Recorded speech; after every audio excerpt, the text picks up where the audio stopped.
Killer ने अपनी sniper rifle को राष्ट्रपति की तरफ सेट किया, लेकिन 8x स्कोप ने अनजाने में उसकी लोकेशन को उजागर कर दिया। फिर भी राष्ट्रपति ने शांतिपूर्वक अपना भाषण जारी रखा। दरअसल राष्ट्रपति ने गोली के पहुंचने से ठीक 1 सेकंड पहले ही दूरी और हवा की गति की गणना कर ली थी। उसने बस हल्के से अपना शरीर मोड़ा, गोली बाजू को छूकर साइड से निकल गई, जिससे उसकी लोकप्रियता रेटिंग तुरंत चरम सीमा पर पहुंच गई। दरअसल किसी को भी अंदाजा नहीं था, आधा साल पहले जो सिर्फ एक असफल लेखक था, जो एक भी शब्द नहीं लिख पा रहा था बल्कि सड़ी हुई पिज्जा पर मुश्किल से गुजारा कर रहा था, अचानक से इतना बड़ा सेलिब्रिटी कैसे बन गया। दरअसल जब वह हताश होकर सड़कों पर भटक रहा था, तभी उसकी मुलाकात अपनी पूर्व पत्नी के भाई से हुई। उसने एडी को एक गोली थमा दी और जब एडी ने उससे गोली के बारे में पूछा तो उसने एडी को इसे दिमाग तेज करने वाली गोली के रूप में बताया। पहले तो एडी ने सहज रूप से मना कर दिया, लेकिन साले के चले जाने के बाद उसने जब गोली को अपनी जीभ पर रखा तो उसे चक्कर आ गए और सिर हल्का महसूस हुआ। उसके मस्तिष्क कोशिकाएं पूरी तरह से प्रज्वलित हो गई, आंखें अचानक चमक उठी। लेकिन तभी मकान मालकिन गुस्से में किराया वसूलने आ गई। एडी ने अनजाने में उसके बुक का एक कोना देख लिया। उसने उसके थीसिस में समस्या का अनुमान लगा लिया। वह किताब तो वह 15 साल पहले पढ़ चुका था, लेकिन अब उसे हर शब्द याद आ गया। मकान मालकिन उत्साहित हो गई और उन्होंने एक सुखद रात साथ बिताई। जब वह घर लौटा तो उसका मस्तिष्क अभी भी रुकने का नाम न ले रहा था। प्रेरणा फव्वारे की तरह उमड़ पड़ी। वह लिखना शुरू करने को बेताब था और सिर्फ एक रात में पूरी किताब लिख डाली। लेकिन जब वह जागा तो फिर से अपने पुराने स्वरूप में आ चुका था। सौभाग्य से पांडुलिपि अभी भी वहाँ थी। वह जल्दी से प्रकाशक के पास गया। संपादक जानती थी कि वह इतना प्रतिभाशाली नहीं है, इसलिए उसने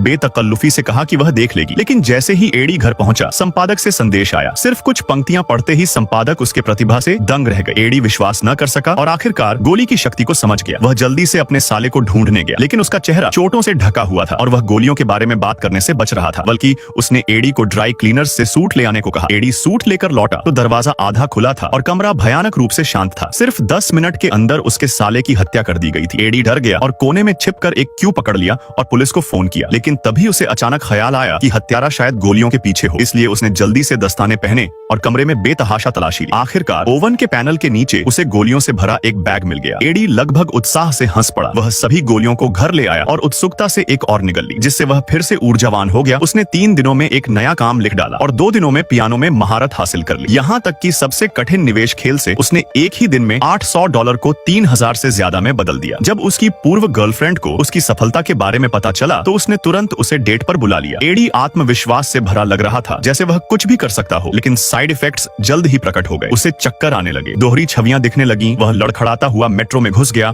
और कुछ गुंडों से टकरा गया। वे हमला करने वाले थे, लेकिन अचानक उसे ब्रूस ली के मूव्स याद आ गए। उसका शरीर अपने आप हिल गया और उसने सबको हरा दिया। लेकिन जब गोली का असर खत्म हुआ तो पूरे शरीर में दर्द की लहर दौड़ गई। वह 3 दिनों के लिए बेहोश हो गया। जब वह जागा तो गोलियों की तलाश की, लेकिन पाया कि कुछ ही बच